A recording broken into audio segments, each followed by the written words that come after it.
বিএনপির ইতিহাস হচ্ছে বিএনপিকে ছোট বাচ্চার মতো শাসন না করলে আদর দিলেও বানরের মতো মাথায় উঠে যাচ্ছে ও কথা শুনতে চায়। এই সংবিধানের কোথায় আছে সেনাপ্রধান ডাকলে আপনাকে বঙ্গভবনে যেতে হবে, নাই তো? আচ্ছা, সেদিন 5 তারিখ সন্ধ্যাবেলা কোন আদেশের বলে বেগম খালেদা জিয়াকে আপনারা মুক্তি নিলেন?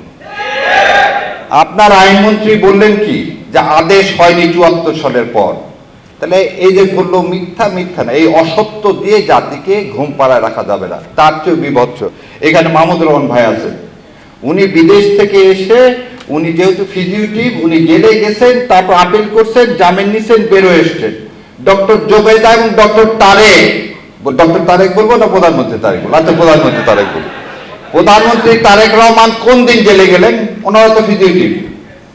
তাহলে ওনারাও আদেশের মাধ্যমে রাতের আধারে সেই সময়ের আইন উপদেষ্টা এবং আজকে যে আইনমন্ত্রী অ্যাটর্নি জেনারেল এনারা একটা আদেশ বানালেন। কি আদেশ? যে ফিরে এসে জেলে না ঢুকেও আপিল করা যাবে। ও, তাহলে নিজের বেলায় বৈধ, অন্যের বেলায় সেটা অবৈধ। তাহলে বলেন এই আদেশটা আপনি কি 74 সালে দিয়েছিলেন?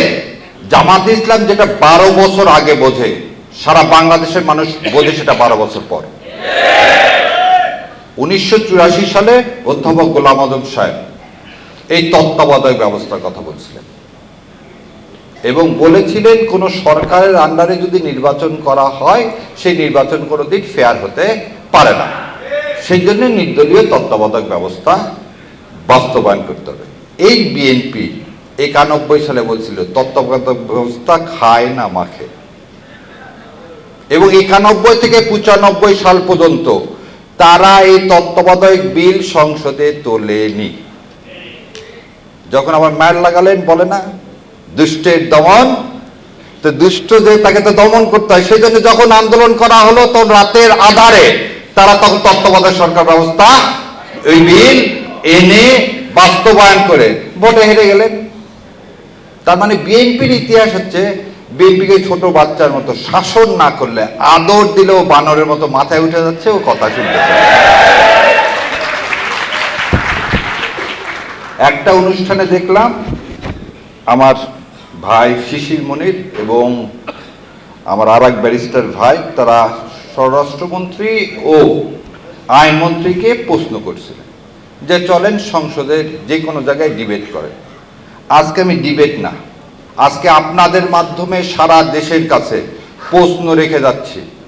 যদি এই প্রশ্নের উত্তরগুলো দেয় জুলাই সনদ বাস্তবায়ন করার দরকার না, যদি প্রশ্নের উত্তর দিতে না পারেন কালকে সংসদ থেকে জুলাই বাস্তবায়ন করবেন। চলেন 1 নম্বর বলি, বঙ্গভবনে গেছিলেন সেদিন কোন আদেশের বলে? এই সংবিধানের কোথায় আছে সেনাপ্রধান ডাকলে আপনাকে বঙ্গভবনে যেতে হবে, নাই তো? আচ্ছা, সেদিন 5 তারিখ সন্ধ্যাবেলা কোন আদেশের বলে বেগম খালেদা জিয়াকে আপনারা মুক্তি নিলেন? আপনার আইনমন্ত্রী বললেন কি যে আদেশ হয়নি 74 সালের পর।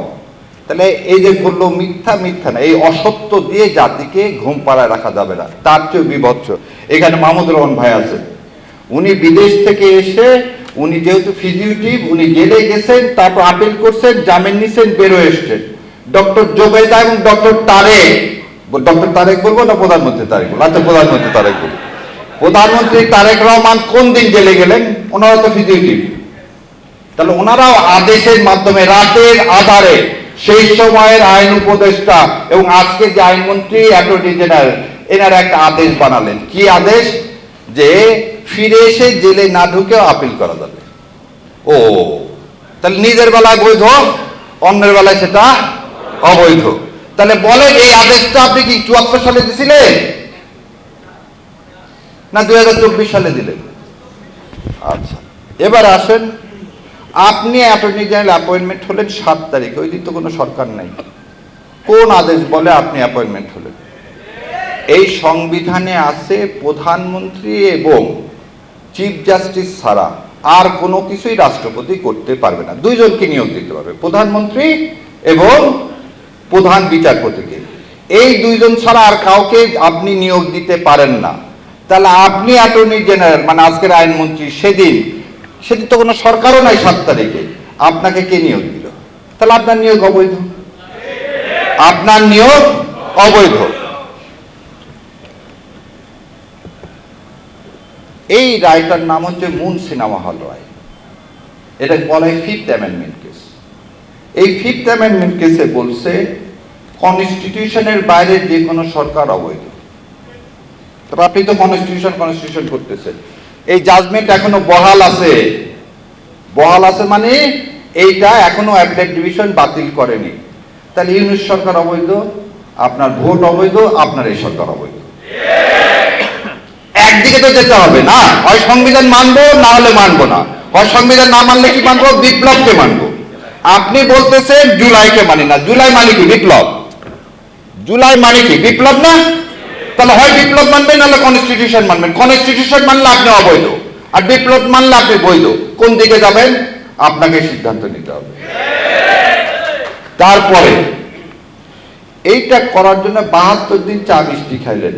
কোথায়? কনসেনসাস কমিশনে। সেদিন সালাউদ্দিন সাহেব আপনার মুখে কি গোমায় লাগানো ছিল? গোমায় বোঝেন? ওই যখন ওই কুলের ঘ্রাণ হয় তখন গরুর মুখে লাগায় দেয়। তো সেদিন আপনি কেন বলেননি যে গভর্নমেন্টের এই ফ্রি, আমার আপনার ট্যাক্সের টাকার চা বিস্কিট খাবো না, এটা অবৈধ? সব করলেন, সব করে এখন বলতেছেন এটা মানবো না। এবার আর একটা কথা বলি, ওনারা বলছেন যেটাতে ওনাদের নোট অফ ডিসেন্ট আছে সেটা ছাড়া সব বাস্তবায়ন করবো, তাই তো? সে কথা বলছে না? আচ্ছা, সুপ্রিম কোর্ট সচিবালয়ে কোনো নোট অফ ডিসেন্ট দেওয়া নাই। সুপ্রিম কোর্ট যে সচিবালয়, সমস্ত দল এক হয়েছে এই সচিবালয় বাস্তবায়ন করতে হবে, ওনারা সেটাও করেন।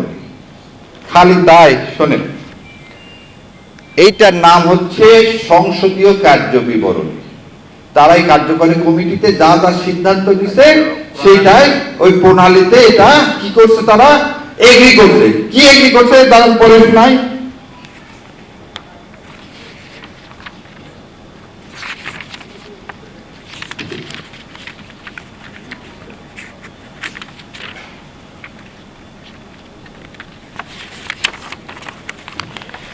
এইটার পৃষ্ঠা নাম্বার 3, 10-এর বিতে বলছে এই যে সংসদ চলে গেল, এই সংসদে তারা 15টি অধ্যাদেশ সংশোধিত আকারে সংশ্লিষ্ট মন্ত্রণালয়ের মাধ্যমে সংসদে বিল উত্থাপনের জন্য সুপারিশ করবে। কোথায়? এই যে সংসদ চলে গেল সেই সংসদে এই 15টা বিল উত্থাপন করলেন না। কি কারণে করলেন না জানেন?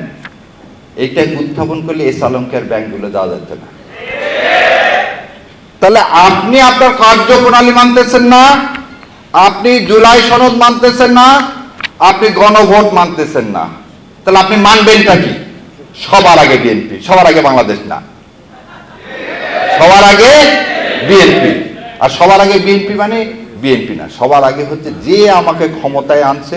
ওই যে বলছে না আমি তো আসতে পারতেছি না, একজন আমাকে না বললে আমি তো দেশে আসতে পারতেছি না। তার মানে কি সুইচ এই প্রধানমন্ত্রীর হাতে না? ওই জন্য আমি বলি উনি চুপচাপ আছেন এই কারণে, কারণ উনি কথা বললেই কখন নামায় দেয় ঘাট ধরে। কারণ সুইচ তো ওনার হাতে না, সুইচ তো ভারতের হাতে, দিল্লির হাতে। আমরা বলছি আজাদি না গোলামি, আজাদি আজাদি। তো সোজা আঙ্গুলে যদি ঘি না ওঠে বাবা। আর আবার শিশির ভাই বললেন গুরু শোনেন, এই বিচারক নিয়োগ দিচ্ছে না কি জন্য জানেন? এরাই হচ্ছে বিচার ব্যবস্থায় আবার একটু আগে বললাম না যে তারেক রহমান আর জোবেদা রহমানের যে মামলা রায় দিচ্ছেন, খালাক দিচ্ছেন, ওই জাজ সাহেব আগে রায় দিয়েছিলেন কি, শিশির ভাই সাক্ষী আছে, যে বাংলাদেশে তারেক রহমানের কোনো ভাষণ প্রচার করা যাবে না। ওই জাজ সাহেবই আগে দেখলাম বঙ্গভবনে তারেক রহমানের সাথে হ্যান্ডশেক করার জন্য দৌড়ায় আসতেছে। তো সেই বিচারের কাছে আপনি কি জুলাই সনদের পক্ষে পাবেন? অতএব এই জুলাই সনদ বাস্তবায়ন করার আগে রাজপথ ছাড়া আর কোনো পথ নাই। আইনের ভাষায় আমরা সব বলছি। এখন কোর্টকে আপনি সেই কারণে বিচার বিভাগ স্বাধীন করতে দেননি। সো অন্যরা আছে, আইনের কথা সব শিশির ভাই বলছেন। আর পৃথিবীর কোন দেশে ধরে নেন আপনার এটা একটা দেশ, এটা বলে শেষ করে দিচ্ছি, এটা একটা দেশ, আমরা এখানে সবাই আমিরে জামাতকে নেতা হিসাবে মেনে একটা সিদ্ধান্ত নিলাম। সেই সিদ্ধান্তটা আপনাদের জন্য গ্রিক রাষ্ট্র বলছে কি তুমি সিদ্ধান্ত নিতে পারো না, যাদের জন্য সিদ্ধান্ত নিবা তাদের কাছ থেকে তোমাকে কি করতে হবে, ভোট নিতে হবে।